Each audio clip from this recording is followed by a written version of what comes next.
welcome to the Sweet and Spicy Podcast. My name is Kate. And I'm Cecily.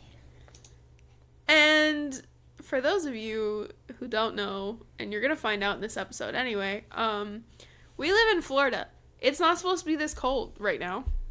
I know other people are like, it's freezing where I am. Excuse me, I'm in like many, many pounds of snow. I'm sorry. I don't have that. And like the ice and all that, like obviously that's very serious. But just like on a casual note, it ain't supposed to be this cold here on the regular, and it's gonna be this way for like almost 2 weeks. The clothes that we can buy here do not do this weather. We don't have we have very light sun long sleeve shirts, like the long sleeve shirts that you wear out in the sun to keep yourself from getting sunburnt, that are really light and airy and don't really do much. I have a camo jacket from my dad that's insulated. I have this, which is I got from Epic the Musical, for those of y'all who recognize it. But this is comfy, it's cozy. A lot of people do, even though I've never heard of half of the stuff you talk about. I know, it's okay. I also have an Epic the Musical shirt on right now, which is hilariously coincidental. It's the Scylla shirt. I also have the Scylla shirt in a hoodie. I love this thing. Yeah, she wore it all over vacation, and everyone's like, I love that! And I'm like, what the is it? Like, how do you even recognize that? It's pretty recognizable. I really need to get you in on listening to it, because I think you would like it. It's about the Odyssey. I missed that one. There's an Odyssey movie coming out. Yeah, I know, but the musical's so much better. But I don't know, actually, because I have never seen that movie. But it's a brand new movie. I know. It's gonna have Matt Damon in it, older Matt Damon. Yeah. Or he looks more like Daddy Damon, kinda. I never really considered myself a Matt Damon fan, but when I saw the images for the movie, I was kind of like, oh, okay. I see you. I am still not a Matt Damon fan. But anyway. Okay. I mean, I don't know if fan's the right word. Purveyor of attractiveness is probably more accurate. Okay. Going into this, I'm going to warn you. Y'all gotta strap in for a long episode. Next week's will also be a long episode. Because these books are at least 70 chapters, if not more. Strap in or strap on? Are we allowed to say that still? I don't know. Either way, there is that in one of these books. Anyway. I'm psychic. Anyway. These are very long books. They are very good. They are very emotionally filled. I love them. They are comfort books for me. I know, those are really long books to be comfort books, but they are really good. There is a fifth one that I'm not covering because it is not out yet. But when it does come out, we might go back to it. We don't have I don't remember seeing a date that it's going to be out, a release date or anything yet. But there is another one coming. But we're only going to cover the 4. We're going to cover the first 2 today, and then the last 2 next week. Because this is a 2-parter, guys. And if you could not tell by the title of this episode, this is part 1. Words are hard. Part 1 of the Jacksonville Rays series. One web at one. So, Jacksonville Rays series. Is a fictional hockey team. It is indeed. It's a fictional, brand new hockey team. But it is Jacksonville. So we're going home, Cecily. To Jacksonville. There's a whistling when you talk, when I'm hearing you in my ear, and it's so weird, and I don't know why. And I turned my thing down, and I don't know what it is, but it's weird. Is it me? Am I whistling? It sounds like it's whistling in my ear, but I don't know if it's you or my stuff, or the spirits are hijacking your voice in my ear. I don't know. We'll figure it out at some point, I guess. Well, to those of us who don't hear it, I'm sorry, and also if you do hear it, also I'm sorry. There's not much I can do about it. I was gonna say, if you don't hear it, congratulations. Maybe there is a whistle or something. I don't know. I also feel like I'm so loud right now. I don't think so. But what would I know? I don't know nothing. This has been the longest week of my life, and it's Tuesday. I'm bringing up my notes. Yay, notes. I know, you're like, oh my god, she has notes. She was like, I totally 70 chapters each, and I was like, dear God, tell me you have notes. Oh no, there are over 70 chapters. Cheese and rice. And the first one's like over 100 chapters. Cheese and rice. It is, I completely forgot to say, again, we're covering Jacksonville Raised. Words are hard today. Apparently. I need to just slow down. I'm trying to speed through this. I can't be doing that.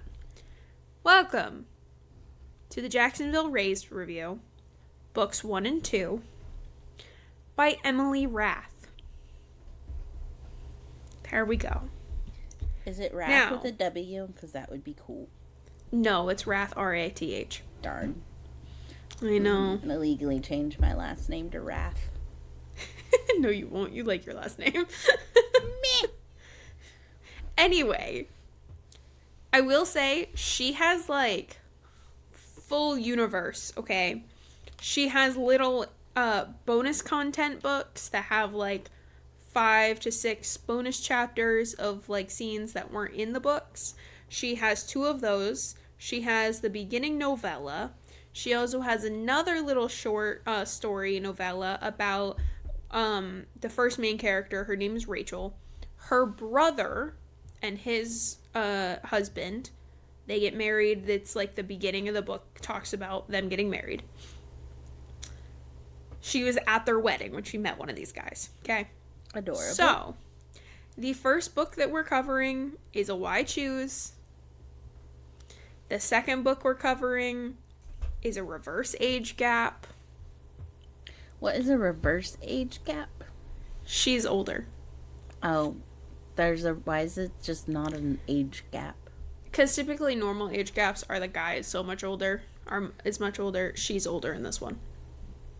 She's like end of 20s, I don't know. I almost just feel 30s. like an age gap is an age gap. I don't feel like we have to. It's just what it's called. I don't know what to tell you. I guess that makes the whole reverse harem make sense. Yeah. If you think about it, a harem is a harem is a harem. Yep. So, those are the 2 books that we're covering. It's called Pucking Around is number 1, and Pucking Wild is the second one.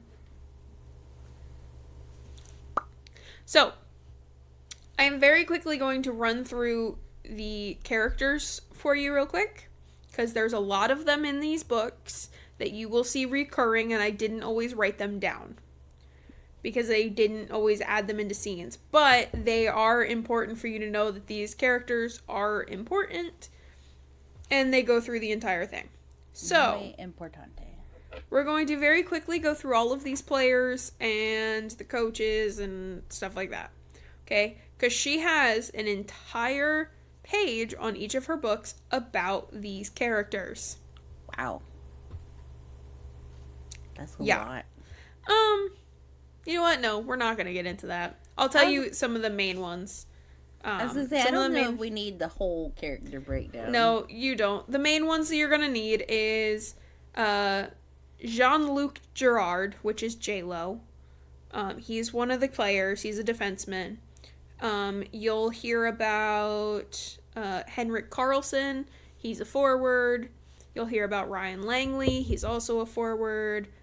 They call him Langley or Langers. You'll hear about Cole Morrow. He's a defenseman. You'll hear about Lucas Novikov or Novi. He's also a defenseman. You'll hear about Josh O'Sullivan. His name is Sully. They call him Sully. He's a forward. He's also the team captain. Sully. You'll hear about Elmari Price, Mars. He's the starting goalie. You'll hear about Jake. Oh, no, his name's not Elmari Price. I'm so sorry. There was another thing right next to it that I don't pay attention to. His name is Elmari Keenanen. What? Or Mars is what they call him. Thank goodness. He's Finnish. How do you always find he's the starting goalie. like, Finnish, Swedish characters? I don't know. Like a thing. Then you have Jake Compton. He's the defenseman. And then the other ones I don't really notice very often. There's a couple other ones that you'll see. You'll have Caleb is a main one. I don't remember his last name off the top of my head. You have Teddy O'Connor. He's a PT intern on the team. You'll hear about Poppy St. James. She's PR director. You'll hear about Vicky, who's the operations manager. And you'll also hear about Lauren Gerard, that's J-Lo's wife. You'll hear about... J-Lo. Yeah, J-Lo. I already told you about J-Lo. He's one of the people. He's one of the players. I've already gotten lost. You should probably Jean-Luc goes by Gerard. J-Lo. He goes by J-Lo. They call him J-Lo. So, a lot of these you're not going to hear about right away. Sully's wife's name is Shelby. She's important to the second one. You'll hear about Tess Owens. She's also in the second one. She's one of the main character's best friends. She's a big part of the second book. And I think that's all the ones you need to know. Oh, there is one more very important character. I think the most important character. His name is Poseidon. Is that the mascot? He is a dog. He is Caleb's dog, specifically. A pepper. Okay, so we're going to start with pucking around. If I can get these to work. My phone is not working for some reason. I have all of my stuff on my phone this time. Okay, so triggers. These have a lot of triggers. They're not necessarily bad. They're not like dark romancy triggers. They're actual like full-on triggers. Please pay attention to these. We're going to go over them by book. So once I finish this book, we're going to go over the next book. Cool. Sounds great. Triggers for the first book called Pucking Around. Family history of receiving harassment. So, like, the family itself has received harassment throughout the years. Mm-hmm. Vicious bullying linked to homophobia. Eee. I'm going to give you a second. Did you forget I can hear when you do that? Yes.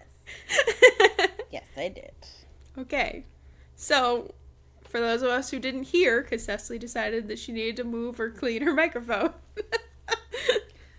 I'm a fidgety. I know you're fidgety. That's why you need a quiet fidget. Well, I have a fidget, but apparently it's not quiet. It's not. I can hear it squeaking. So I'm sorry. It's Okay, so hard so being me. okay, so vicious bullying linked to homophobia is the one that I had just said. Mm-hmm. Brief discussion of a family member or family member's attempt of unaliving. Ooh. History of substance abuse with and without rehab discussed. I don't want to go. One of those is a main character. Eee. History of eating disorders discussed. Also main character.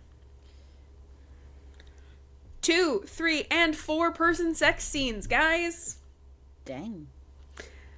We're getting now into these the spicy. Okay. It's a I group should say project. spicy scenes. Okay, we're getting into the spicy one triggers now. Impact play, choking, voyeurism, bondage, double penetration, double vaginal penetration, toy use, degradation, dom and sub, spit play, snowballing, Ew. and breeding kink. The hell is snowballing? I don't know. I was scared to look it up. Now I have to. It's rude when you do that. What, when I refuse to look things up? You'll have to explain for the group.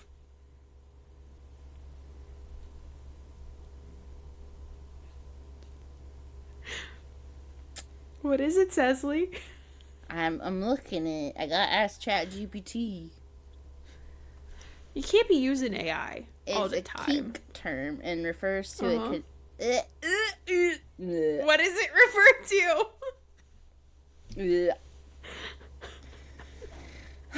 I don't know how to make this PG. Just say it.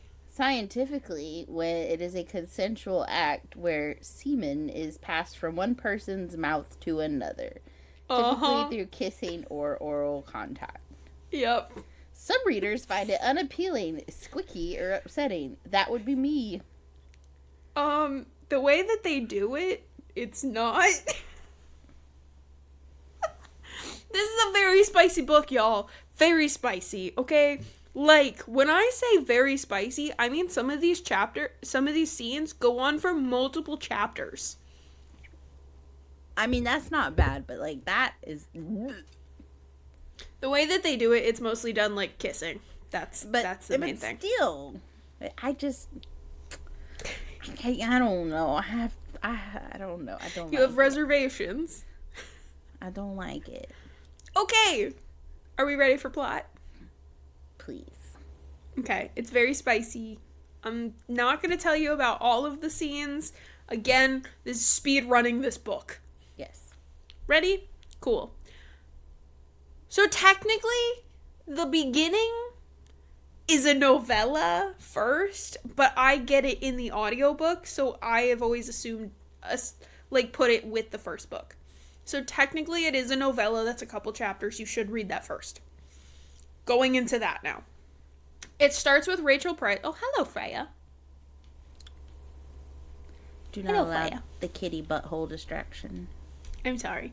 Continue. So, we start with Rachel Price. She's at a hotel bar in Seattle.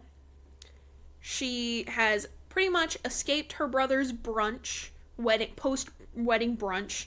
She was there for a little bit. She didn't really want to be there anymore because she got some really sad news and she didn't want to bring down her twin brother's, day, right? She got a really bad news that she didn't get a sports medicine fellowship, that she... I can hear you swallowing. I give up. No, I'm just laughing at it. Guys, we gotta drink liquids. But... Can't do anything. So... It's okay. Freya's totally... Yep. Or headbutt. This is going swimmingly. YouTube's gonna be such a long episode. Sports fellowship. Sports D9. medicine fellowship. She's a doctor. She's fully a doctor. So she was supposed to get this sports medicine fellowship, and she was really looking forward to it, and she was pretty much told that she was a shoo-in, she was gonna get it. But she didn't. So she's, having a drink. Kind of just chilling out. So she's minding her own business when a man walks up to her and starts to be that kind of guy. The richy rich that's like, haha, I can get anybody. Well, she starts calling him Chad in her head. You actually later learn that his name was Bradley. Bad And enough. I thought it was hilarious. Anyway. Close enough. So, the name that she comes up with him obviously paints a pretty good picture of this guy. And he just can't take a hint. So she's trying to get him to go away nicely, the things that girls do.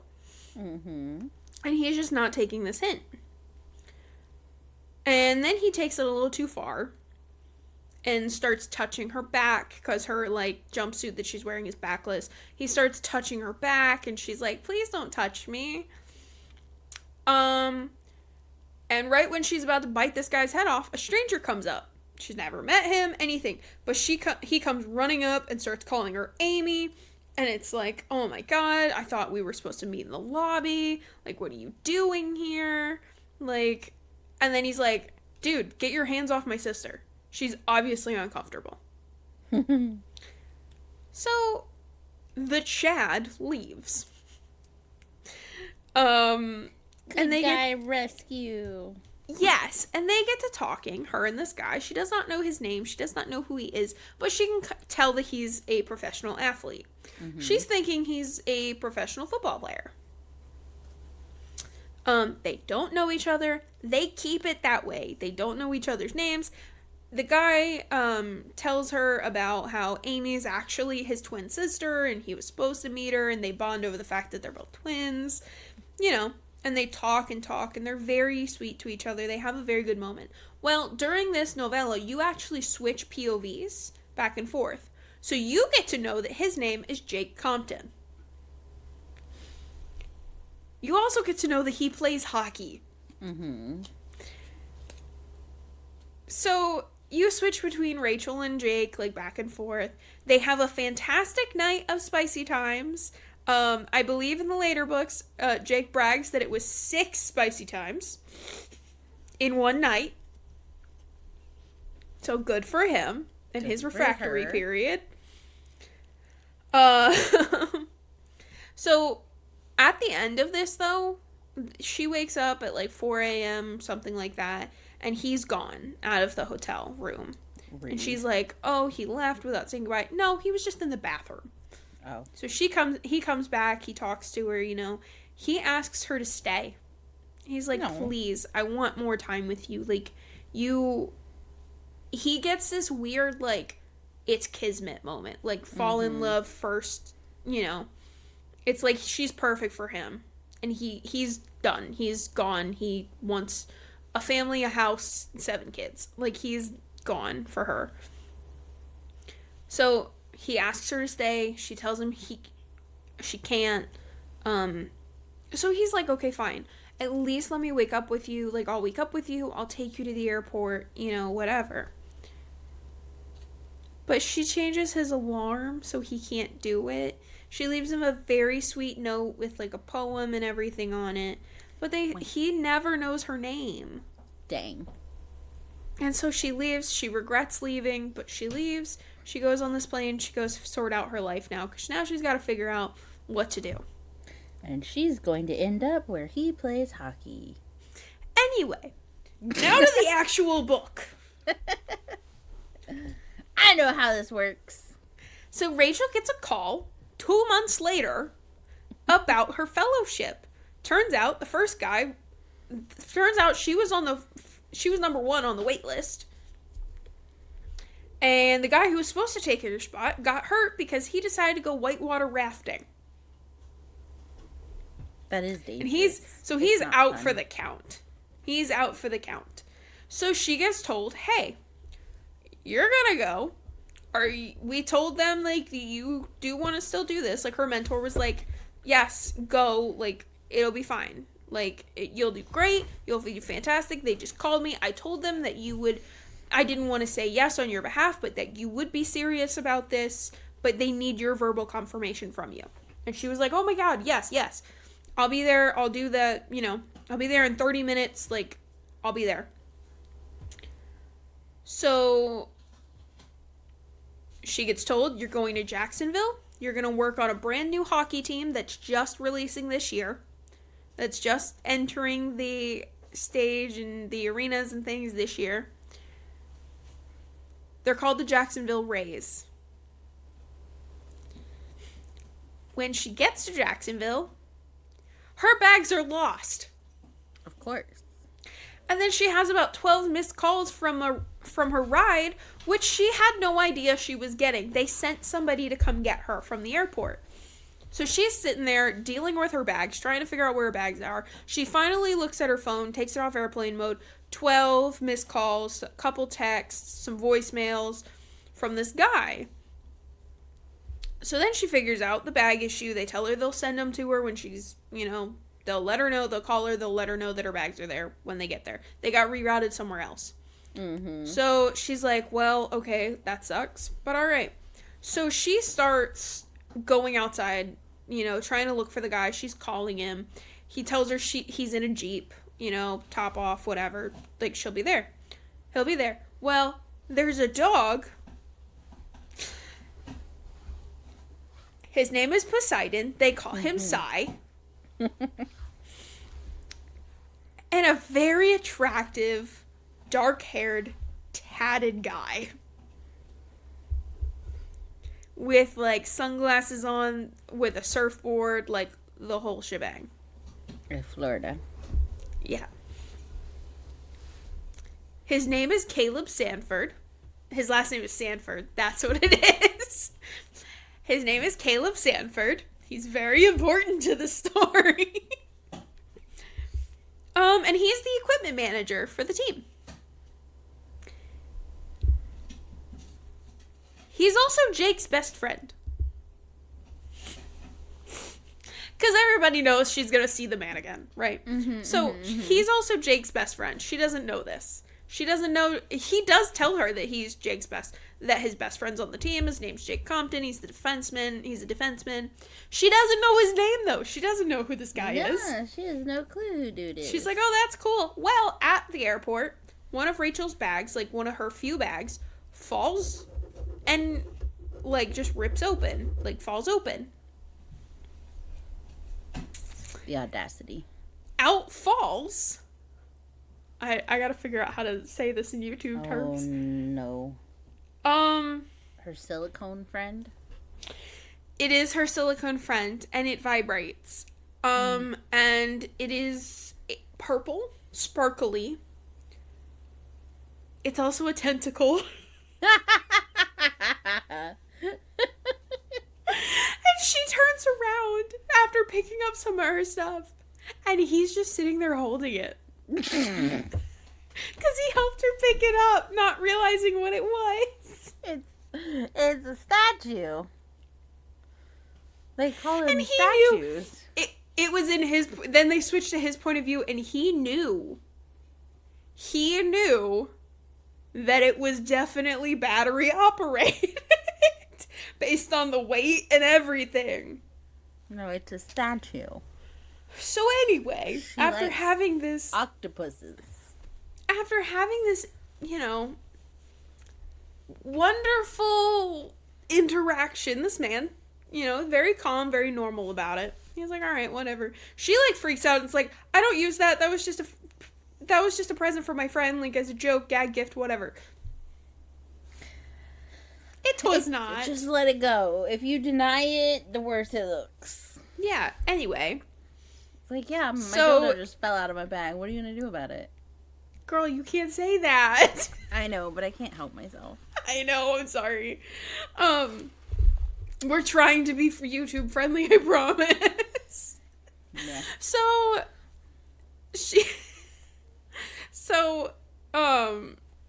He brings her to the apartment complex at the places that the team's paying for her to be there and stuff. They pay for their apartment complexes. I mean, I think they have to pay a little bit, but they set them all up and stuff for them. So then she finds out he's her neighbor. Of course. So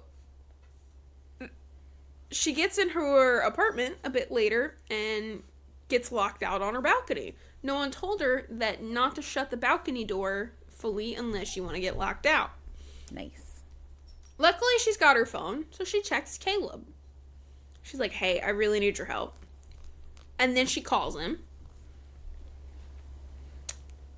And then she starts to hear Poseidon barking. So she starts to get his attention. So the dog is sitting there barking at the door, and then Caleb comes out shirtless. Apparently Caleb is very tatted. So after some pushback, she convinces him to help her climb over her balcony into his balcony because, did I mention, Rachel is outside in a crop top and a thong. I was gonna say, I'm sure she's in some some type of undress for this. It's like it's not a crop top, I don't think. I think it's just an oversized t-shirt or something, but it's like an oversized crop top, I think is what it is. Mm-hmm. So he does help her, he accidentally touches her boob and then accidentally touches her butt and, like, tells her and just like, I'm so sorry, Rachel. Like, Rachel, my hands. And she's like, I know where your hand's at, Caleb. I can feel my own skin.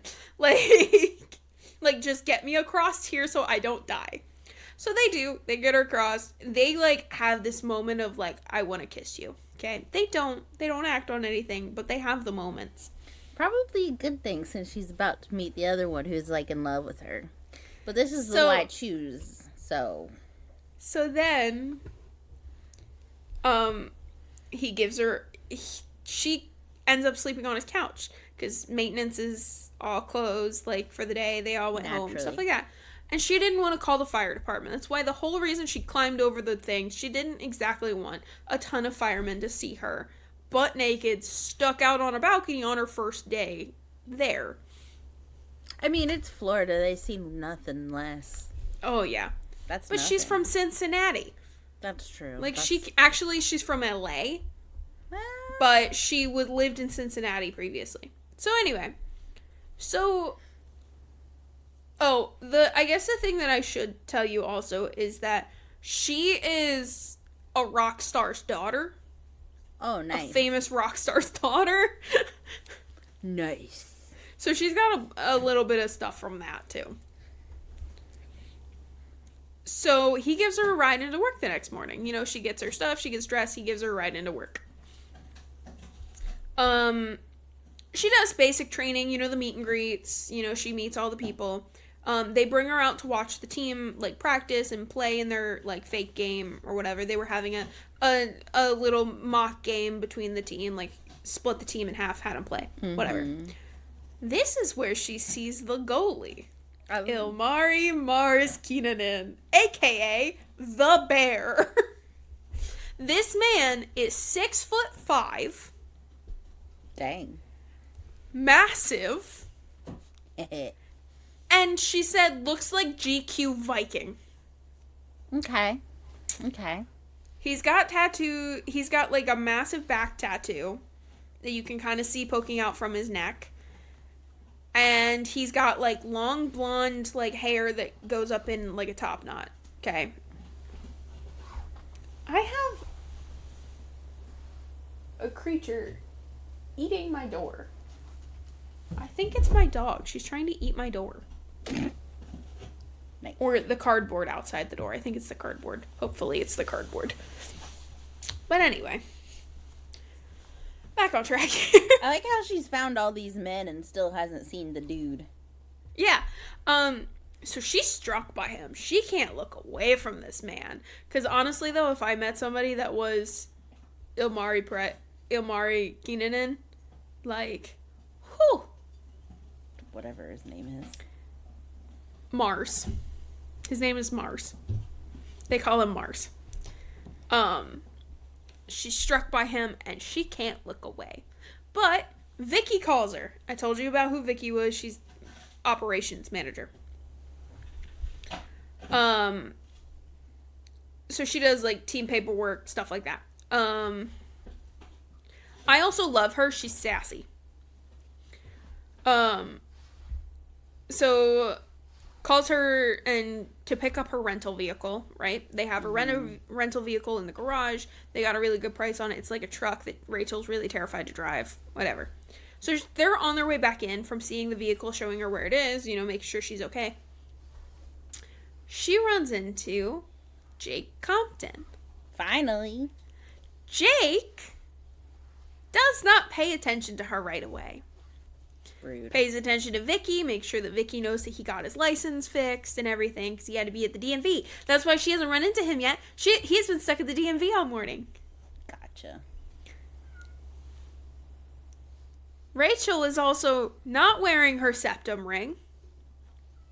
Has glasses on. Oh, yes, she looks so different. Her hair is, I think, down or up or something like that. She's in scrubs. She looks a little different, right? Not too bad, though. Not too much, though.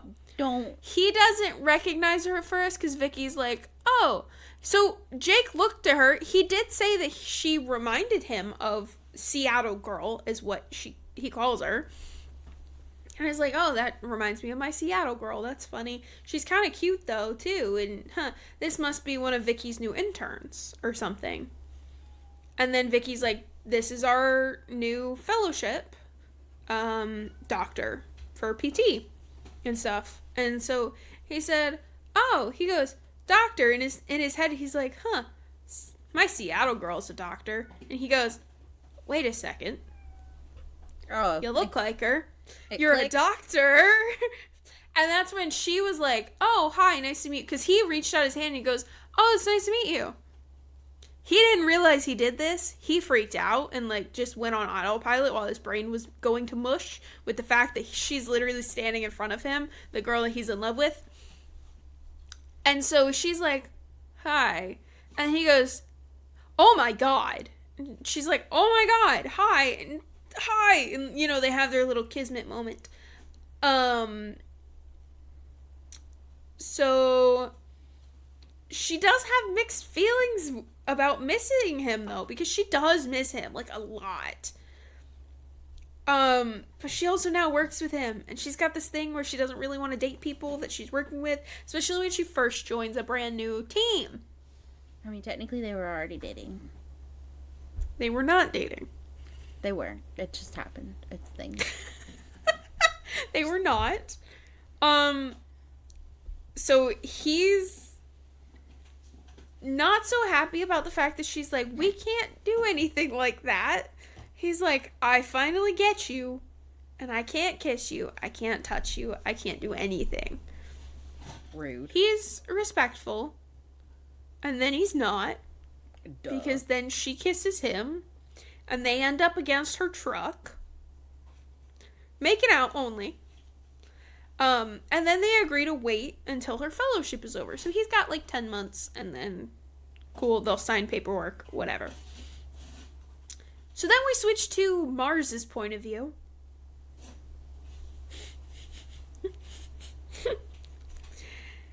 And he's just as enchanted as Dr. Price, right? He likes her. He's like, oh my gosh, she's so beautiful. Her name is so close to Ruckus, which means like my You're love. doing an accent, and I need you Yeah, to I know. not. I'm sorry. It's just so in the audiobook he has the accent. No, I'm gonna need you to not and continue. Anyway. So We're 37 minutes in, Kate. I'm sorry, it's gonna be long. Okay, so he gets jealous because he sees one of the coaches flirting with her, even though he's not really flirting, he's just being friendly and stuff. But he gets jealous. He also gets freaked out when he realizes what her specialty is. She's a hip and knee specialist. Ilmari is hiding a groin injury. So, like, yeah, which is pretty common in goalies. So he can keep playing because he's trying to play for the Olympic Scouts for Finland. So he can go play for the Liga, is what it's called, which is the Finland Olympics team. Mm-hmm. So he's trying to hide that from her. We're going to go back to Rachel now. So after Jake is like, hey, I am going to tease you and make this 10 months. I'm going to make myself as irresistible as possible to you for these next 10 months. Because I don't really want to wait 10 months, but I'm going to respect you and not push you. But I am going to tease you about it. So Rachel sends, because he's been texting her nonstop, got her phone number from Caleb, like everything, right? Rachel sends a topless photo to Jake to mess with him because he decided that if they weren't going to be together until after her fellowship, he was going to tease her and stuff. I put this in, he was going to edge her respectfully. So they end up having over the phone spicy time. Rachel does all of this because her best friend Tess told her to, because Tess is like, yes, girl, live your life. Tess is also probably my favorite character by a very small margin because they're all great, they're all very well written, but Tess is like, ee! So, love her. So you find out that Caleb used to play hockey also. It's how him and Jake met. The team always calls them DLPs, or domestic life partners, as a joke because Jake helped him after he stopped playing hockey. And they live together. They always go places together. Like, they always switch teams together, stuff like that.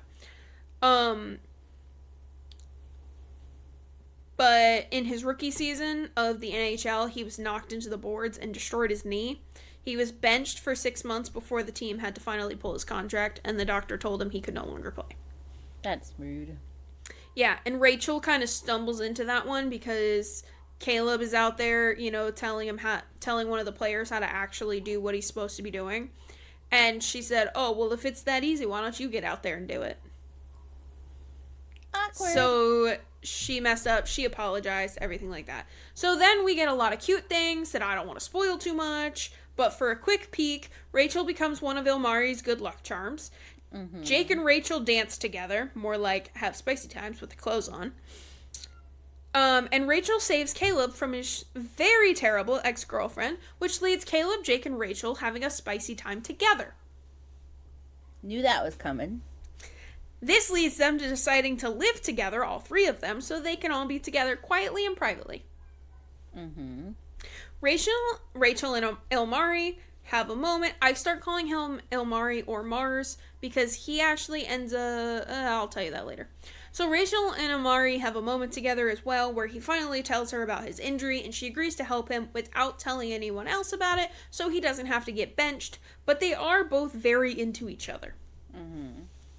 Then she gets to her apartment, ready to head over to Jake's, because they're moving in together, and suddenly Caleb is there, ready to bow out of the agreement so her and Jake can enjoy life together without him. Except, that's not what Rachel nor Caleb wants. They fight it out with some spicy time, and then her and Jake have spicy time as well. Another time skip, and Caleb ends up joining karaoke and shows Rachel that he can both sing very well and play the guitar. He did this to put Jake in his place after Jake said some stuff to make a playful competition, and Jake was losing and didn't remember what day it was. Caleb can sing with like a gruff, like very like smexy voice. Okay. So then, another little time skip. Rachel really likes to see Mars in a suit. He cleans up very nice. She said he looks like a tatted Finnish Viking model in a GQ magazine.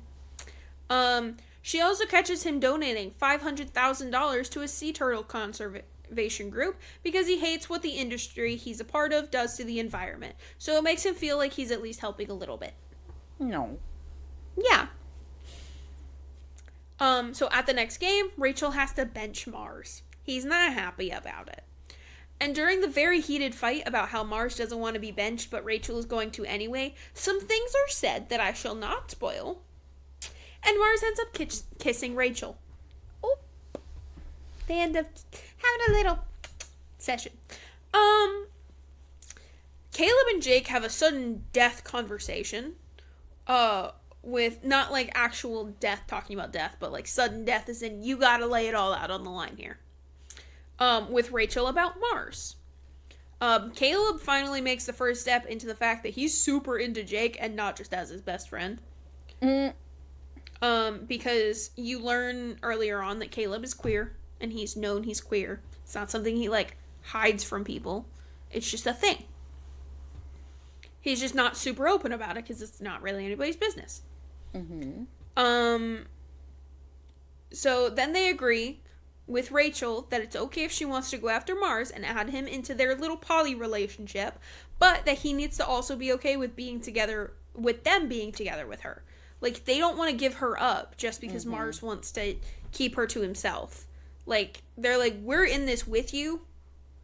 Caleb also calls Rachel Hurricane because she kind of just comes in and just wrecks, havoc and causes all this stuff, but there's beauty in it all. It's very cute. So Rachel takes Mars to get secret scans in Cincinnati. And on the plane ride, she tells him about Jake and Caleb and how if he wants her, then he has to share her. Mars is not very good at sharing. He's not very good at being a team player. He's a goalie. A lot of them are lonely. They like to work alone because they're oftentimes in the net alone, even though, they're a part of a big old team. So he tells her that he needs to end it with her where it's at then.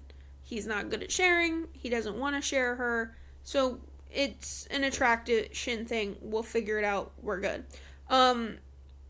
Because again, as a goalie, he doesn't really like to share. It turns out that Rachel's mentor, who she went to for help, is actually Mars' bio dad and left him and his mother. It's a big issue, and eventually he still agrees to get the scans done for her. But the dad definitely knew who he was, and Rachel had no idea. You good? Sorry, I had an email I needed to answer. Because you just went, at like a really sad part, and I was like, you good?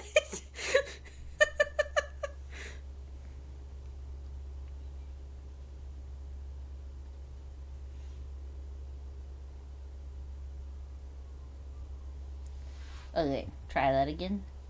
Okay.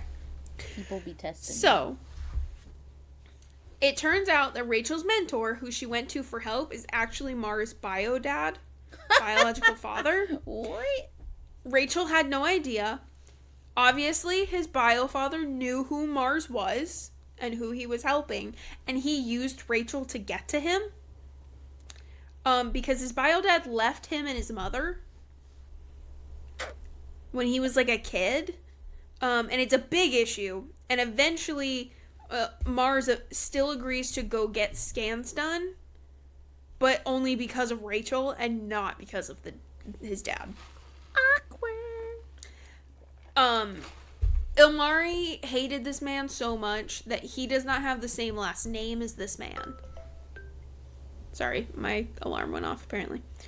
But anyway, then after a big misunderstanding being fixed with communication, because this book is full of it and it's awesome. Ilmari lasts maybe an hour or two before he and Rachel are kissing again. That tracks. She's basically turned into a koala with how she holds on to him. He agrees to go back and get the scans, obviously. His injury just needs... So this is between... So the koala and the kissing is between the fight and the scans actually getting done. So then he agrees to go back, gets the scans. He ends up just needing a shot. And told, hey, you're going to just have to be benched for a week or two. You're going to miss one game and some practices. You'll be okay. You don't need surgery. You're not going to be out for a super long time. We're going to be extra careful with this so that you can keep playing. Because Rachel really cares more about the longevity of Mars and his body anyway than him actually being able to play hockey until he like self-destructs, basically. She wants to make sure that his knees and his hips and stuff are still functioning even after he's done with hockey. Not her real reason, but it was something that crossed my mind when I thought about it. So, then after the rest and when they get back to the hotel, they end up having spicy time together. The two of them. And this ends up being the ticket to being okay with Rachel being polyamorous and joining in their little polycule thing. Adorable. So Mars is not with the other two guys. He's just with Rachel. They just have a nice little, cute little thing. They have an interesting thing happen between Rachel, Caleb, and Mars, though, which makes Jake jealous. Because Caleb is pierced. Like a ladder. Nice. And Mars has never seen it. So we wanted to touch it.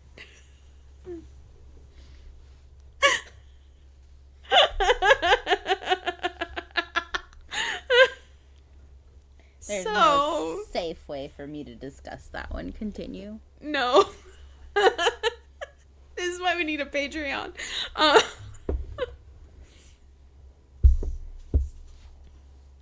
So, yeah, it makes Jake jealous, okay? Because it's like, he's with her, and now he's trying to steal Kay as well? Like, Caleb? Like, what's going on? This does lead to more spice, including the first foursome situation. figured that was coming. So after some teasing at the next game with wearing jerseys, because wearing a hockey player's jersey is a big deal. They end up doing the spicy tangos again with the four of them. And Jake finally, in his own little way, tells Caleb he wants him the same way that he wants Rachel. So he finally confesses to Caleb that he's also in love with him, and he has been in love with him. No, adorable. And they all said, I love you to their respective people. Like, Rachel obviously said it to everybody. They all actually say, I love you to everybody, but, like, in different ways, if that makes sense. Like, obviously, Caleb and Jake say, I love you romantically to each other, while Caleb and Jake tell Amari friendly ways of, I love you, man. So, yeah. We're bros. So at the end, they do all come out and are public, and there's a lot that I'm skipping here, okay? And so they all do come out and are public about their secret relationship and get married, and they also all change their names to Price, which is why I messed up in the beginning when I was telling you their names. So that Rachel doesn't have to give up her name, since she's the reason they all came together. And her whole thing is, it's the Price family against the world, is like, the Price family against all has been like a motto for her family for a while because of paparazzi and things from her dad. So they all come together, and it's very cute and very sweet, and there's a lot more to this book, but I don't want to spoil it because it's so cute. But the epilogue is actually Ilmari playing for Finland in the Olympics, and he makes a goalie goal, which is very rare, and it's very cool. He does actually get a goalie goal. And that was the winning goal. That was the one that won them the Olympics. So it was very cute. It's very sweet. It's very lovely. There is a book, a set of short bonus chapters. There's a set of like 5 or 6 bonus chapters in between this book and the next book. We're not covering those. But I'm telling you, they're out there. Continuing on, because now we can discuss, Pucking Wild. We're gonna go into the next book, because we're already like an hour into this. I'm gonna tell you right now, this is my favorite book. This one might be longer. I shared a lot more in this one. Just keep swimming, just keep swimming. Okay. Triggers for Pucking Wild are a lot darker. Please take these seriously. Triggers include trapped in an abusive marriage with a narcissist. Ugh. The abuse is seen on page and contains gaslighting, belittling, attempts at control, shame, blame, and at one point, physical violence, restraining by the neck. As well as references to past experiences as well. More on-page abuse by the same man contains verbal and emotional abuse. His family does aid in the gaslighting and control as well. Sexism in the workplace, including morality double standards. Elements of stalking, harassing, and blackmail. The main characters have their photos taken without consent, done by an outside person, not by the characters to each other. An injury is suffered on page, but it is not written in detail, so no blood and gore. There is a case of severe dyslexia and dysgraphia, and a range of coping methods for it, including self-deprecating remarks. And this character is shamed on page for said learning disability pretty badly. Aside from those, this book also contains detailed MF spicy scenes, including dom sub, impact play. I don't think there's any, YouTube appropriate way that I can say this. So, anal play, bondage, breath play, toy use, pegging, and praise. Wow. I will tell you, the, pegging is done with a strap-on. Didn't know that was a thing. Apparently, it vibrates and it inserts into her to then... Oh, like a dual-ended. It's not necessarily a dual-ended. She said it's like an L shape. Okay. I thought that was interesting. Good to know. Apparently those exist, guys. I didn't know that. You learn things every day. Okay. This book is about Rachel's best friend, Tess. My favorite. Love her. She's spicy. She's, like, wonderful. She is described as a size 20 redheaded bombshell. Who's also a corporate badass lawyer. Fancy. Something you need to know is that the Jacksonville Rays have beach days as a way to relax and get away from everything. Okay, that's something I didn't talk about in the last book, but it is apparent in those. Why wouldn't they? Well, during one of these, especially since they all live, like, on the beach, too. During one of these beach days, right before Omari and Rachel actually get together, Tess is visiting. This is in the first book, I just didn't mention it. Well, Tess gets hit in the head by a soccer ball. By none other than Ryan Langley. And he comes over, he apologizes, he said it was on accident, and, so sorry. Well, that's not the only time they interacted that day, but that's the only time Rachel and everybody knows that they interacted that day. Tess ended up going back to Jake's house a little early from beach day because she's fair-skinned. She, was kind of tired of being out in the sun. She didn't want to get any more sunburn. Yeah, she's a redhead. Also, she had a flight to catch the next day, and she wanted to make sure her bathing suit was washed and dried and stuff before she left. And she was actually going to meet a friend for dinner in St. Augustine that night. Nice. So, she had to go back to Cincinnati in the morning. They went and got the $30 mojito pitcher. I'm not sure if they did or not, but she did also do a ghost tour. So, anyway, so she does do that before she flies back to Cincinnati in the morning, because she lived with Rachel in Cincinnati. They were roommates. That's where they met and everything. She thought no one was going to come back to the house. She pretty much knew no one was going to come back to the house, for like a while. So she wasn't concerned by stripping her clothes off in the laundry room and throwing them straight into the washer. And then, she was going to just walk through the house naked into the bathroom, wash off, whatever. Well, she comes out and comes face to face with Ryan. With Langley. Who is digging through the pantry like a little raccoon looking for chips. Because he lost a coin toss with Caleb. Beach days make you hungry. So he was sent there to go find more chips.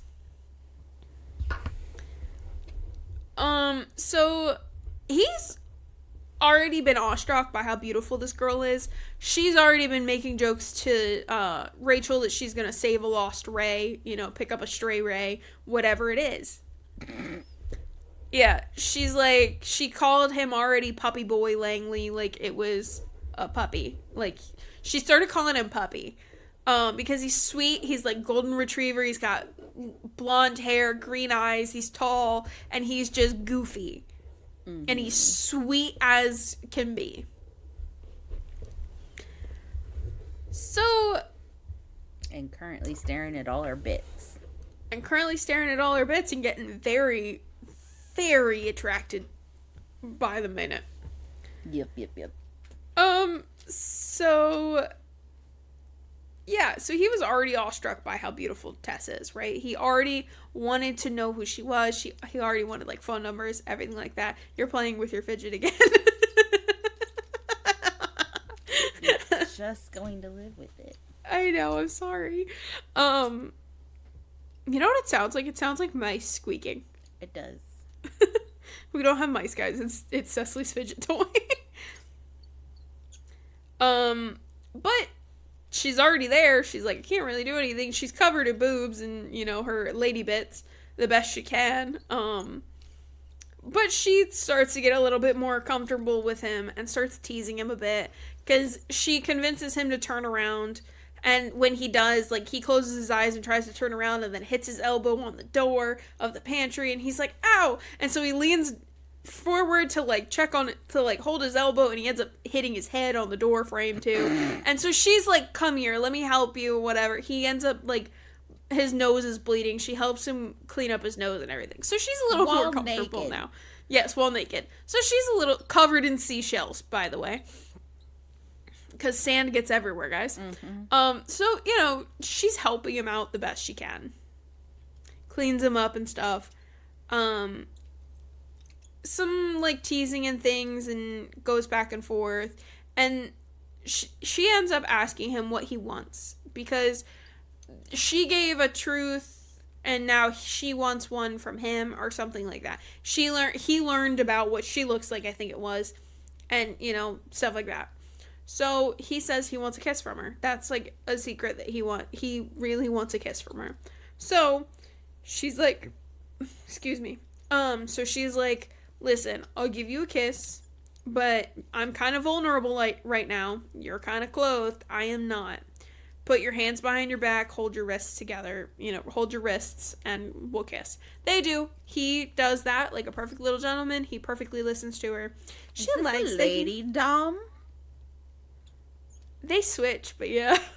Nice. Love a good lady dom. Continue.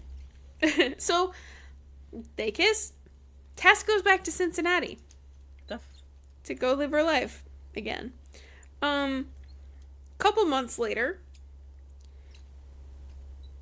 they're at the Price's wedding. So, by the way, how that works is Caleb and Jake legally married, Ilmari and Rachel legally married, but, like, in ceremony, they were all married. Yeah. But that helps, because that helps everybody be covered health insurance-wise and things. Yep. Life insurance. You gotta look out for the important things, y'all. Yep. So, when Tess walks down the aisle as the flower girl, because they had the wedding at Rachel's parents' house, like their big LA mansion, okay, rocker mansion, there was jokes that Slash was there, Al Pacino was there, like, all kinds of people were there. Like, all kinds of different rockers. Johnny Depp was mentioned, like, everything, right? So, she walks down as the flower girl in a very, like, gorgeous green dress. You know, goes with her hair, goes with her skin. She looks very good with it. She also has green eyes. So, it matches her very beautifully. And he said that it was, like, he gawked at how beautiful she was. And it was, like, it also slips, because it's from his point of view, that she's been haunting his dreams every day since that kiss. She's all he wants to ever think about. Of course, of course. So, they have some playful interactions, with some cake that actually leads to Tess and Ryan dancing at the wedding. So they end up dancing. And while dancing, they have a very sweet heart-to-heart where Ryan essentially wears his heart on his sleeve and tells her, like, I really wish you would stay. I just want time with you. Like, I would come fly to you. You can fly to me. Like, I'll pay for everything. Like, you don't have to worry about anything. Like, just, like, I want more time with you. I can't stop thinking about you. So she's about the same age as Rachel, maybe a little older.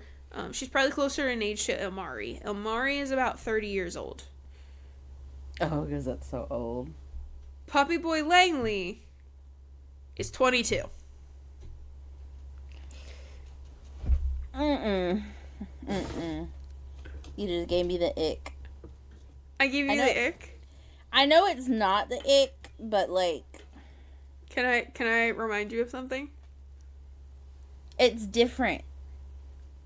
I don't like Can being I remind the you older, of something? It's the older woman, younger guy thing. It gives me the ick. Oh, okay. So my relationship, that is the same age gap.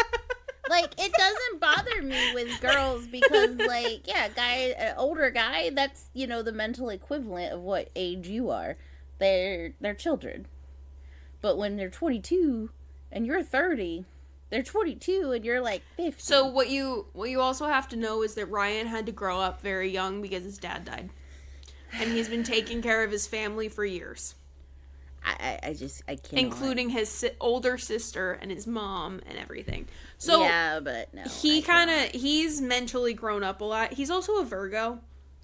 I mean, that probably helps, and that's great for them. But as for me and my house, nah, dog, that's a child, and I ain't about it. I'm not your mama, so no. I don't. It bothers me. Anyway, we're gonna just keep going. My sister talked about some actor and called him hot, and I was like, bro, he was born like in '97. I'm like, he like a child.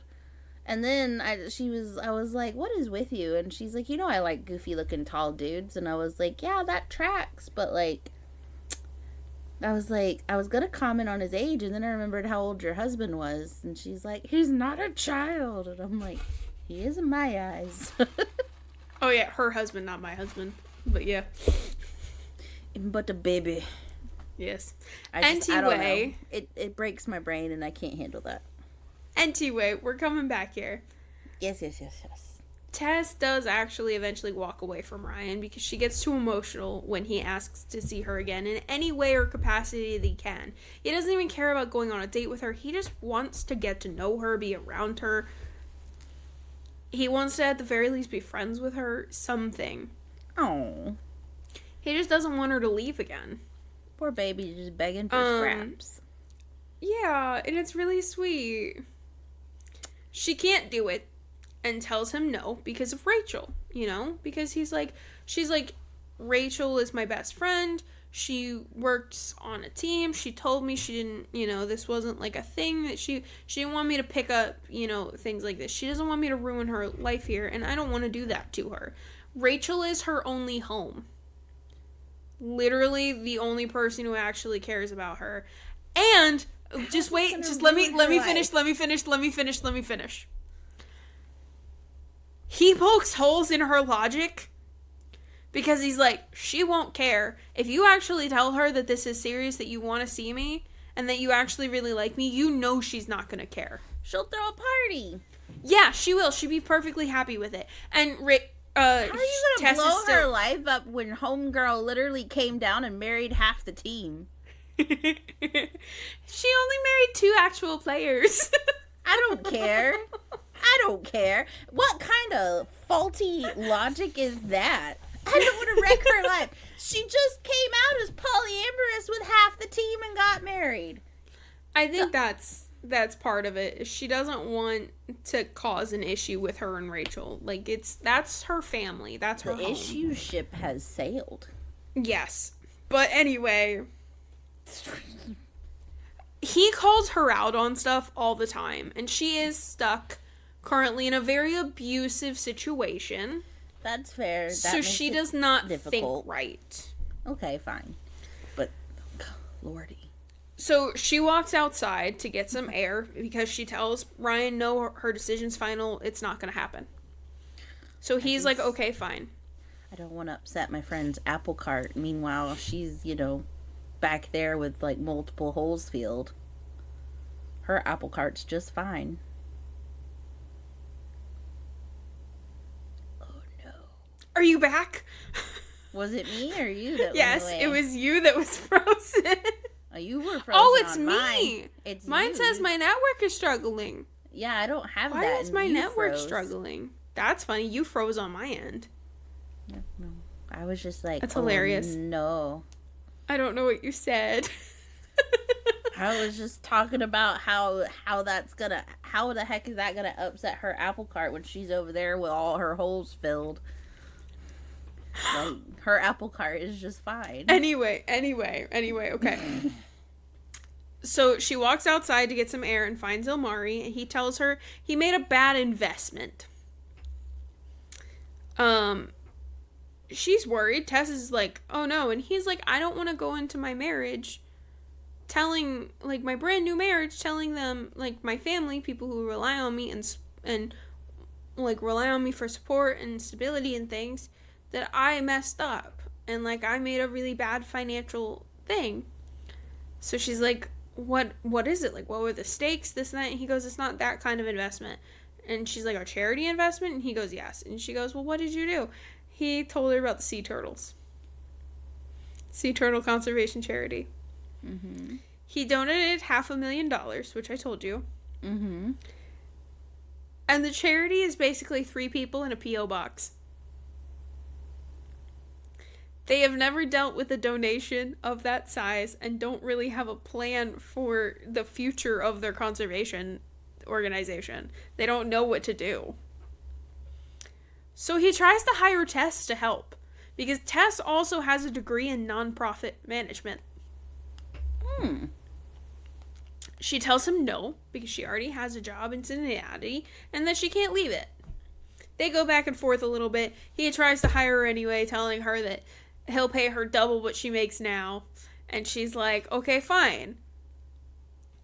First, my first rule of business as your chief officer here is that I'm firing myself because I'm grossly overpaid. For you. So Tess goes back to Cincinnati. She gets back to her law office and she's told that she needs to, her meeting with a client is shifted to 10, and that she has to meet with HR at 9 a.m., which is, she got there probably about 8:45. She's told that she's getting a temporary leave of absence due to a morality clause violation, even though she did nothing wrong besides dance with Ryan at a wedding and someone photographed her during it. The heck? They see it as a violation since she's still married to her husband Troy, whom she's been separated from for 3 years. Oh, that's some BS for a legal office. But since her ex is the son of the head of the law firm, it poses a publicity issue. Hold on, she's still trying to stay and work at their law firm? I will get to that in a second. Even though he cheated on her multiple times with multiple different women in his own office, on company property, with his employees.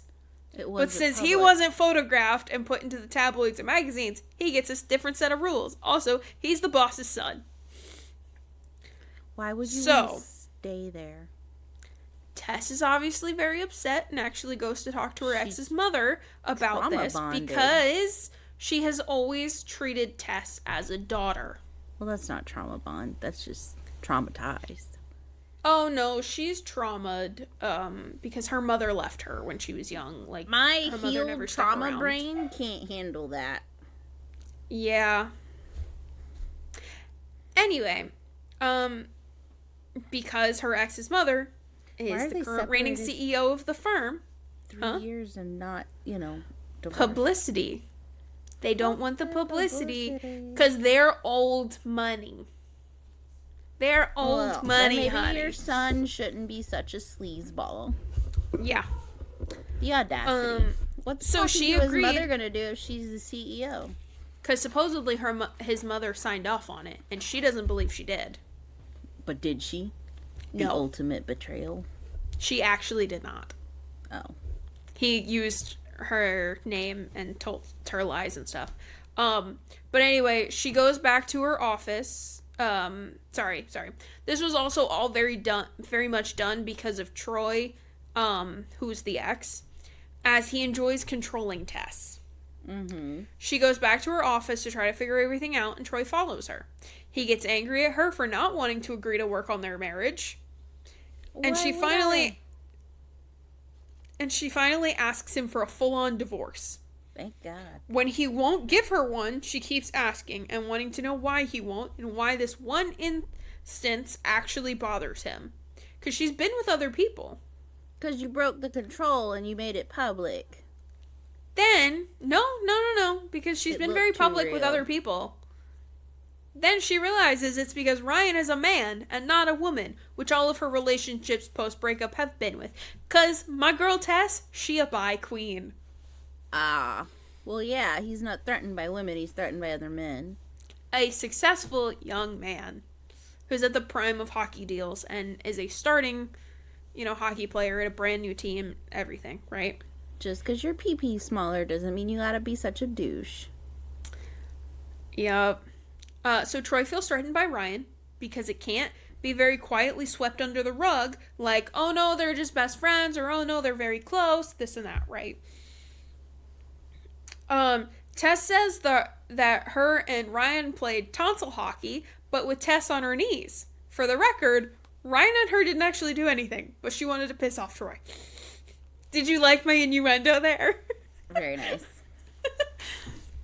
So after Tess says this to Troy, he gets more angry, and he ends up holding her hostage by her neck to the point where, like, he's choking her. She has to, like, calm down and be like, Troy, honey, you're choking me. I can't breathe. So then he releases her, whatever. And then he tries to make it her fault. Literally everything he's ever done. Literally. No. The cheating, the anger, all of these things. No. It's not his fault. How dare it be his fault? And then he starts contradicting himself because he's like, you never gave me attention. You never gave me the time, this and that. And then he's like, and then a couple of lines later, he's like, and you just kept smothering me. And she's like, which one was it? Was I aloof or was I smothering? Girl, I didn't have that same conversation. Okay, so then he says if she, in like a different twisted words, that if they get a divorce or she keeps seeing Ryan and ruining his reputation, that he'll make sure she's fired and removed from the firm. Basically, I want to work at your nappy firm anyway. He threatens her job that she's worked really hard for because she is a junior partner at this point. So she's worked really hard. She does much better than he does in deals and everything. Go start your own firm. Anyway, so Tess gets home and gets texts from Rachel that remind her how happy she once was with Rachel. And who she was with Rachel. Because her and Rachel got together, like, became friends and stuff, right around the time that she left Troy. The day that she found her, she found Tess in, like, a gutter. Crying, drunk. Because Tess had just walked in on Troy getting, again, tonsil hockey to the back of the throat. Giving someone a tonsil hockey with a certain kind of cylindrical flesh tube. Good Lord. It was fine with the first part. Then he just kept going. I'm sorry. It was his secretary. Of course it was. And then she walked into her birthday party that she did not want later that day with that same secretary blowing a noisemaker. I would make her choke on it. So she jumped out the window of the bathroom and left. Fair of reaction. The restaurant. It would have been more fun to make her choke on the noisemaker. It would have been. But again, Tess, not that kind of person yet. Non-confrontational. In that moment, yes. She's a runner. If this gives any indication, she's a runner. Clearly. You got... So even if he is a man-child, he's still sitting here offering you more than you have. I can't leave my job. My job that is horrible. And ran by my ex. So anyway... We're gonna go back. So she gets the texts from Rachel reminding her of how happy and stuff she once was. And these are just texts that Rachel is sending her just as a hey, how you doing kind of thing, right? So she packs up a bag and heads to Jacksonville immediately to help Amari with the sea turtles. There you go. Also, Caleb calls Tess Tornado. So he calls Rachel Hurricane, he calls Tess Tornado, because whenever she gets anywhere, she mixes shit up. She stirs shit up or something like that. It's very cute. Rachel tells Tess if she's uncomfortable living in the house with them, because she agrees, to have them stay and stuff, right? If she's uncomfortable living in the house with them during her stay, that she can stay in Ilmari's house, since he lives at the Price's residence anyway, and doesn't use his house. Tess agrees. Then we go to Ryan, who is in a hockey match and gets hit so bad he injures his knee because he gets distracted. He thought he saw Tess in the stands, which is what distracted him. She wasn't there. Ryan has a ton of stairs in his apartment, which isn't super great when you have a sprain in your knee. I think they said it was a sprain in his MCL or something. Oh, so let's put him up at Amari's house. So Jake offers up Ilmari's place, not realizing that Rachel already offered it to Tess. Tess used the sauna in Ilmari's house because he's a Finn. He likes having saunas. And when she came out, yeah. So when she came out of the sauna, she noticed that Poseidon, because she was watching Poseidon for the prices, because they were all at a game. They were all at that game that he got hurt at. So Poseidon was barking at the glass wall, where she saw a man with a black hoodie on. Oh dear. So she screamed, because she thought there was a man outside, and then she realized Poseidon was not barking at the glass, he was barking behind her. She turned around, there was a man inside the house. So she grabbed a butcher's knife. Ryan is like, Tess, it's me, it's Ryan, you're good. Tess is naked again. Put some damn clothes on, bro. She doesn't like putting clothes on. Do you like putting clothes on? Right now it's very cold. Yeah. But anyway, it was Ryan, and he was dumbfounded to notice that she was in Jacksonville, but also that she was once again naked. All his dreams came true. Yep. Well, they talked after Tess got dressed, and Tess texted Rachel to see what happened. Eventually, the Prices come back to pick up Poseidon and figure out a plan for Ryan. Well, Tess ends up saying that he can stay there because she doesn't want to make him climb stairs or get worse, plus there's multiple bedrooms, so they'll be fine. Tess finds Ryan late at night, not being able to sleep, so she offers to help him by sitting with him and telling him all about her curly hair routine. Just talks to him. Something boring to talk to him about. She ends up also rubbing / petting his head. I don't know. I call it rubbing, like when, you run your fingers through, stuff like that. But some people call it petting as well, which is hilarious considering she called him Puppy Boy Langley. He lasts 5 minutes after she started talking again with the head scratchies. Once he falls asleep, Tess leaves and goes back to her bed because he wakes up and she's not there and he's very sad about it. When they wake up, they actually have a bit of an issue with Sully's wife. Again, that's the Rays team captain, his wife.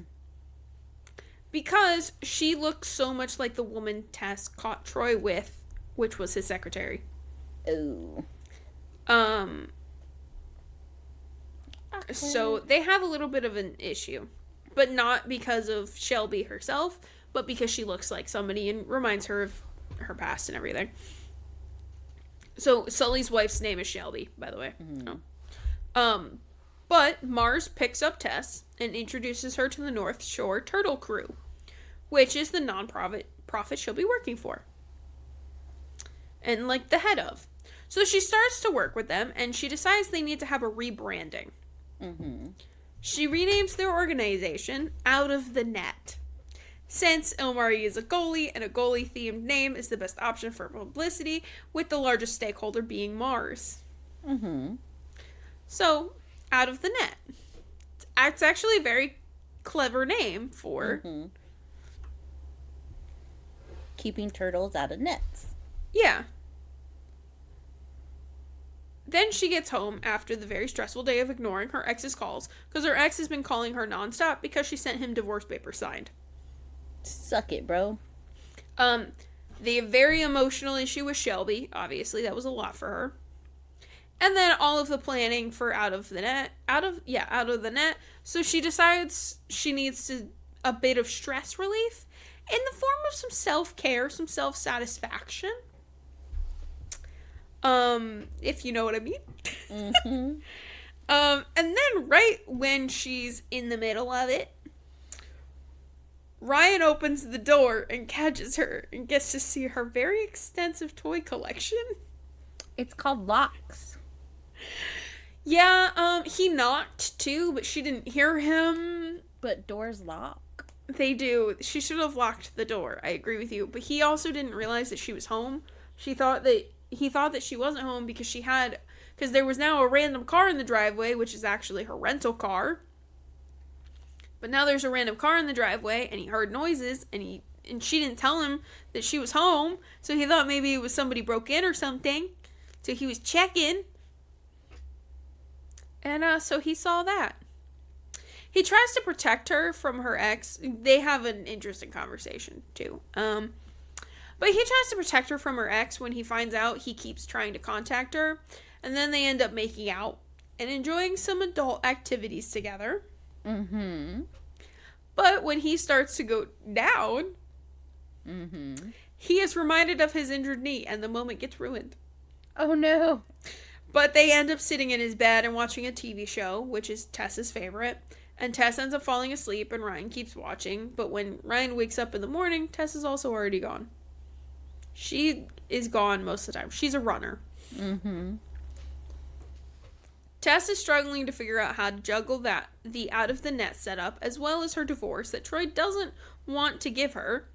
Other stuff does happen that I don't want to spoil, but it's a lot.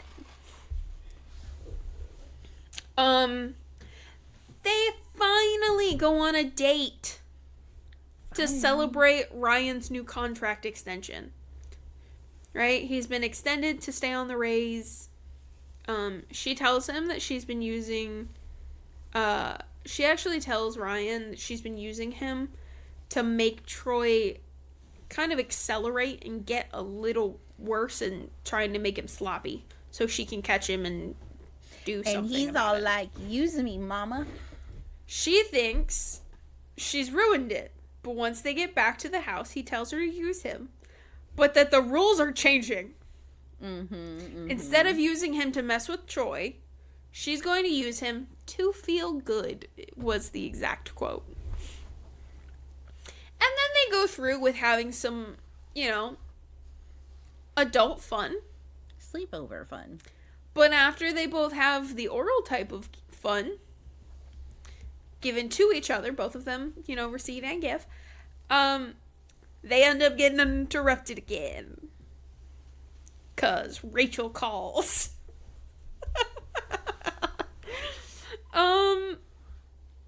Called Tess specifically about the tabloids, deciding to post a picture of Tess and Jake on the beach walking Poseidon. Obviously, Rachel knows nothing nefarious was going on, which is what they are hinting towards and saying. She was just letting her know because she knows Troy's pretty bad.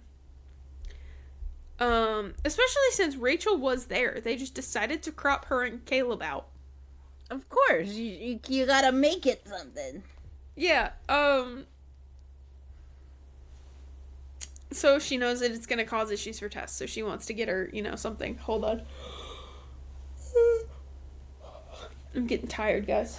Also, I need some water. My throat hurts from talking this much.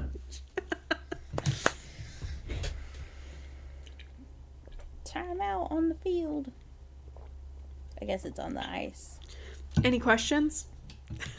Nope. I'm just casually waiting for you to get to the good stuff. I'm sorry. So a few days later, Tess gets home. To Ryan trying to make her lobster mac and cheese because she once told him it was her favorite. Oh, adorable. But because he's dyslexic, he accidentally put the oven on broil instead of bake. So she comes home to the oven smoking and a very flustered and annoyed Ryan. Yeah, that'll do it. And very burnt mac and cheese. Very. Tess still doesn't know that Ryan's dyslexic. He doesn't like to tell people. It's not something, he likes to express. His contracts and everything are just handled by his lawyer. All of that. Understandable. But they end up actually, they end up in the sauna. Of course. And, enjoy some toys. In the sauna. Yes, the buzzing kind that one would sit on. I don't know if we're of the plug variety. Cool, we're on the same page now. She's a human wall outlet.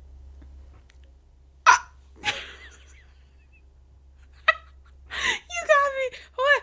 Oh. Oh my god. I'm gonna be in charge of all the fun stuff. You should be. I'm just gonna be in charge of making up all the words and things to say instead. Ryan gets to enjoy his first, Buzzy toy. Oh, baby's first time. Yup. So a few days go by, and while getting ready for Shelby's costume birthday party, oh my, which she's gonna be dressed up as a sexy devil for, nice. She gets a box delivered filled with shredded, unsigned divorce papers with a note, from Troy calling Tess a whore, saying whores don't get to make demands. Takes one to know one, bub. Yup. Anyway, Ryan's at practice just watching, and Poppy, St. James, I think I've talked about her, head of PR for the race, grabs him for a commercial with the Humane Society. Aww. Ryan is trying to do it, but he can't read the card. Oh no. Yeah, so he convinces Mars to help him. Mars does. He says that he owes him so much, and he agrees. Because Mars doesn't normally get pulled in by Poppy, because Poppy is scared of Mars. I think everybody is scared of Mars. I mean, he's a tall freaking dude. He's a tall, big dude. So, yeah. He's a goalie, and he's very good at being a goalie.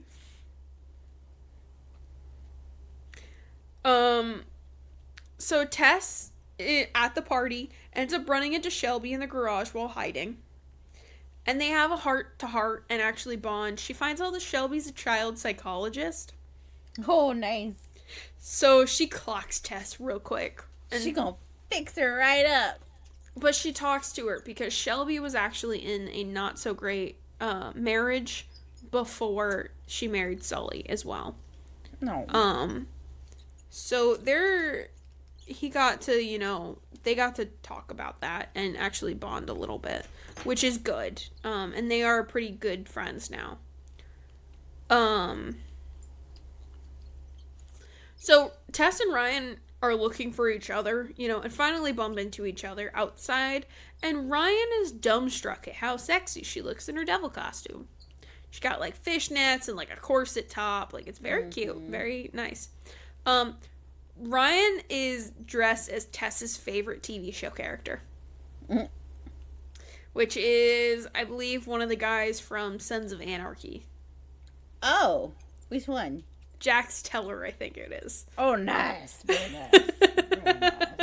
Okay. That's the show they were watching too, previously. Okay. So Ryan goes to get food, and someone grabs his hand. He thinks it's Tess, so he's all happy. But it's actually a puck bunny dressed as Cleopatra. Oh, no. Cleopatra keeps trying to rub up on him in his drunken state. In her drunken state and stuff. Tess actually catches them, and Ryan looks at Tess. Ryan just looks at Tess and immediately asks her for help. So she helps him and gets the very drunk girl upstairs and into a room. That's Tofu. He's so loud. He is very loud. He's outside. He's not in the room. That's loud. He's a very loud boy. He got the vocals. So when they open the guest room to put the drunk girl in for the night, because she needs water, she needs to go to sleep, she needs to just chill. She's that far gone, right? Mm-hmm. They see Novi, Morrow, and Miss Poppy St. James practicing a spit roasting. I'm telling you, this whole hockey team was just a mess. Who knew? They make jokes about that all the way through, like the head coach and everything. Like When the head coach actually caught Rachel and, you know, Caleb and Mars and Jake and stuff, he said, like, when he was finally done and stuff, oh no, it was the guy who owns the team. It was the team manager or whatever. He actually had a sit down conversation because there was some stuff that went on, and he said, "Listen, I would love to give you a full-time job. You just gotta promise me one thing: no more of my hockey players, please." You got 3 of them. It's Two enough of for them. anybody. 2 of them. Oh, to Poppy? No. Caleb's an equipment manager, not a hockey player. He counts, whatever. Anyway. So yeah. So they close the door and put the drunk girl into one of the kids' rooms. The kids are not there. They're with their grandmother. Responsible adult party. Yes. Which is where this next part you're gonna be like, they have a cute moment, and then it gets spicy. Mm-hmm. They go to find a room to keep participating in the spicy activity, Mm-hmm. and the only open room happens to be the baby nursery. Nah, that ain't right, dog. That ain't right. They full spicy, by the way. They do the full spice, no interruptions this time. They have a good time, they enjoyed it, they're coming down from it, and they realize after the fact that there is a nanny cam in the nursery that has a red blinking light of recording.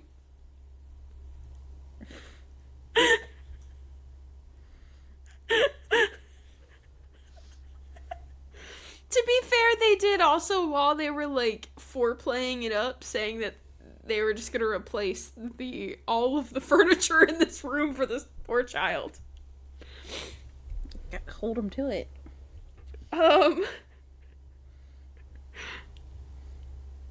So Tess goes to the Price's house, freaking out, and wakes them all up at like 6 o'clock in the morning. Literally just bursts into their bedroom, because they all share a bedroom. And, she's like, "How close are you with Shelby? I need some footage." So she tells them what happened and how her and Langley are, like, a thing, and the whole thing. And so Mars gives Tess one bit of advice, because she's crashing out, and he tells her life is short. Kind of being like, you gotta enjoy it. It's short. Well, after this freak out, the Prices confront Ryan at practice. Or as Ryan calls them, Hades and her 3-headed dog, Cerberus. That's funny. Well, Ryan confesses to Rachel that he's in love with Tess. But that he can't tell her, huh? Like, you ain't gotta worry about me, dog. I've been after your girl. Yeah, but that he can't tell her because he knows Tess will run if he tells her.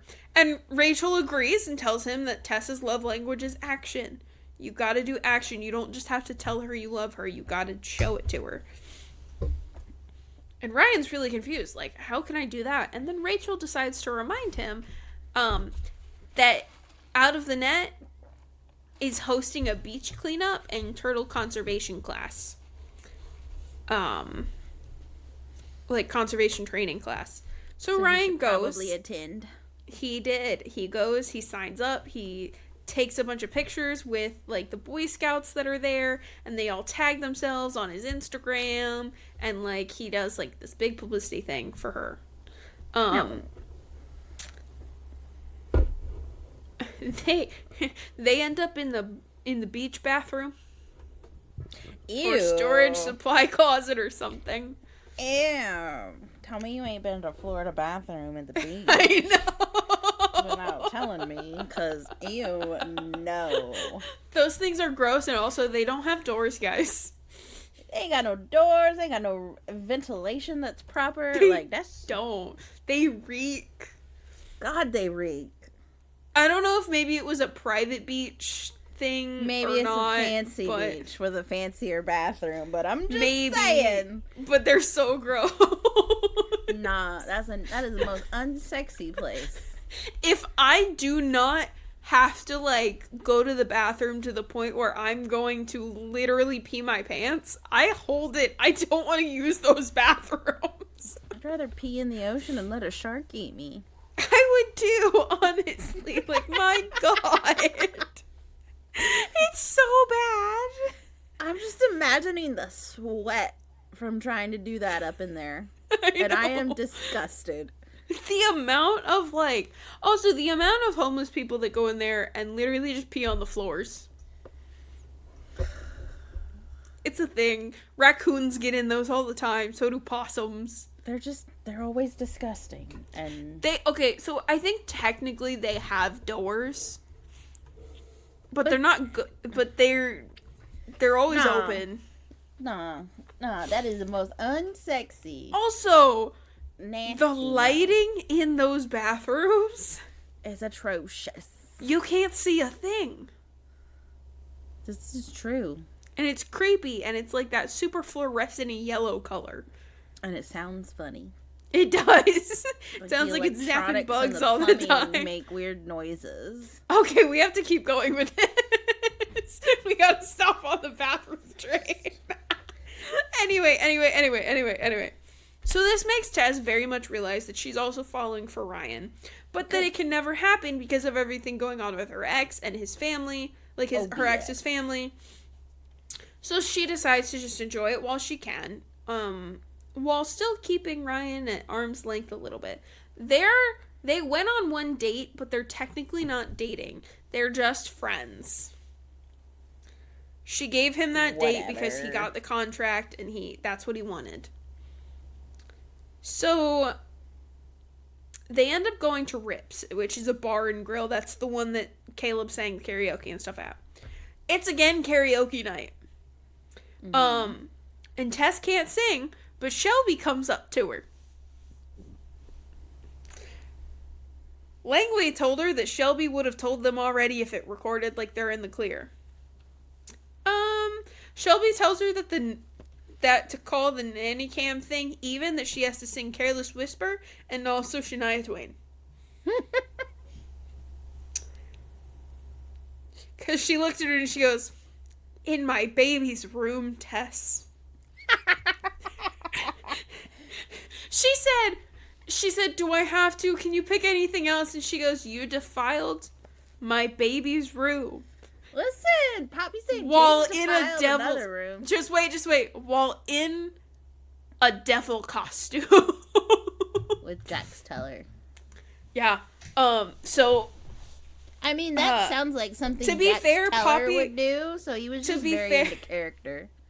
To be fair, Poppy was in the guest room, not a kid's room. Still.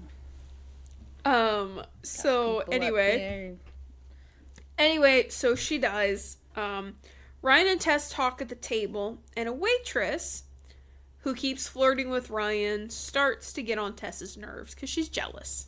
Mm-hmm. She doesn't want to be jealous, but she's jealous. Mm-hmm. But then she realizes this is her way to, like, maybe add some more distance between them. No, unacceptable. So she can't really do anything, though, because they're not technically dating. So she's like, you know what? I'm going to use this as an opportunity. So she does the most Tess thing possible. And leaves. No. And tells Ryan that they need to find him a date to the Out of the Net charity event.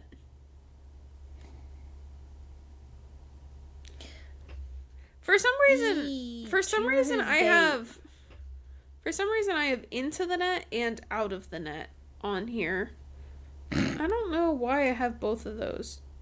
It's Out of the Net. Yeah, I thought so. Okay. Into the Net would not make very good sense. So No, it wouldn't. I think it's out of the net. I've been saying that, which is weird that I have this typed in. It also could have been I typed really quickly today and it just auto-corrected or something.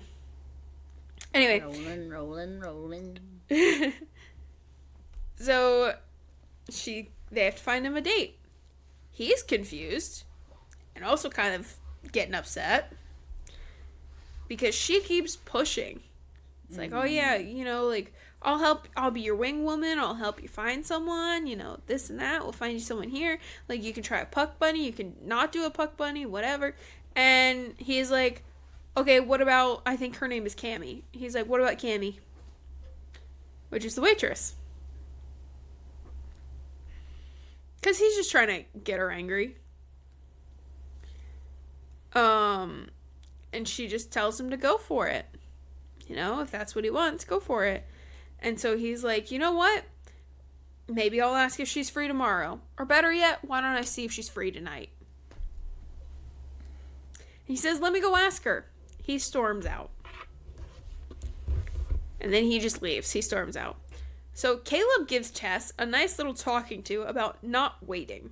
She brings up, because she's still a little busy, brings up the fact that he waited to tell Jake that he's been in love with him for years. So Caleb very calmly says, yeah, that's why I know. Then tells Tess to go home. She knows he doesn't mean just Ilmari's house, but that he actually means to Ryan. That's her home at that point. So she does. And she finds him upset and playing Mario Kart.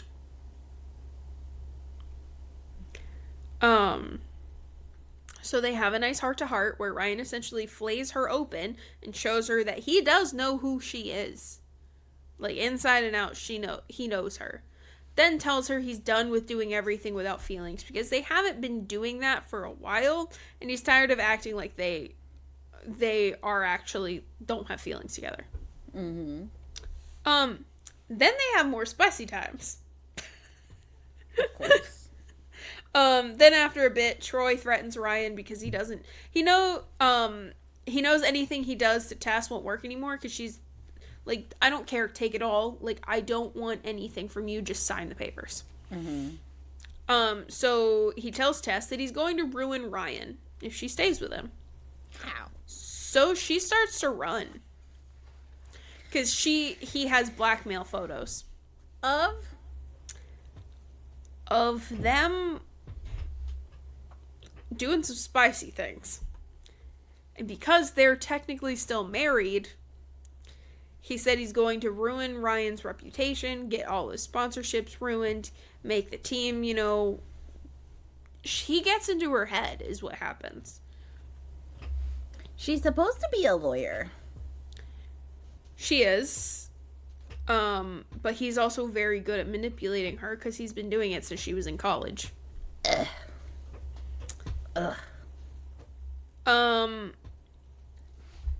So she starts to run, and then Jake tells Ryan about it at his game. And Ryan leaves early to find out what's going on. They communicate, and Ryan tells Tess gets Tess out of her funk, gets her out of that weird head space that she was in, and starts to help her. And actually talks to her, and is like, we can do this, you don't have to do this alone. I am a grown adult, I can make this decision, you are not going to be alone. Even if people don't believe it, we separated so many years ago because he's constantly banging his secretaries. Here's all the eyewitness testimony. Get the former secretaries. Hello. Yeah. Pissed off women unite. But then they say I love you to each other and, be very cute, right? At the charity gala, they're having fun and mingling when they find out that Poppy might be pregnant. Not might be. Poppy is pregnant. And she don't know who's the daddy. Oops. It's either Novi or Morrow, and she doesn't know which. So we switch to Ryan, who is blissfully happy in his relationship with Tess when some guy comes up and hands him something and tells him that he's been served. It's Troy. He gave Ryan a large stack of papers, and Ryan is unsure of what it is because of his dyslexia. But Ryan also has dysgraphia. Troy purposely shrank the font so that it was even harder to read. Tess finds out that Troy is there and she suddenly can't find Ryan. She finds him on a beach trying to read the papers, but he can't. Tess walks him through it, and you find out that Ryan was given a restraining order. Against Tess. How is that even legal? It's bogus and very illegal. So she gets to use this to her advantage. Basically, what Troy did was he filed a restraining order on Tess's behalf against Ryan. With false evidence. Didn't use any evidence. He just did it. But he used his mom's name to kind of move things along judge-wise. Okay, his mama needs to provide the smackdown. Oh, it was... She very quickly got him to sign some papers. So I'm not going to tell you any more about what actually happens, but because there's a couple more things that happens there. Tess does get her divorce, and she gets her happy ever after with Ryan. Cute addition to this, right, is that because of Tess's past, she told Ryan she didn't want to be married again, and he agreed, and that it was okay. He just wanted to be with her. Well, she told him later on that she does want to marry him one day. But when she's ready, that she'll ask him. And she does ask, this is part of the epilogue, and she does ask, but he also had a ring in his glove at his game. Because, just in case, he said. Just in case one day she asked him.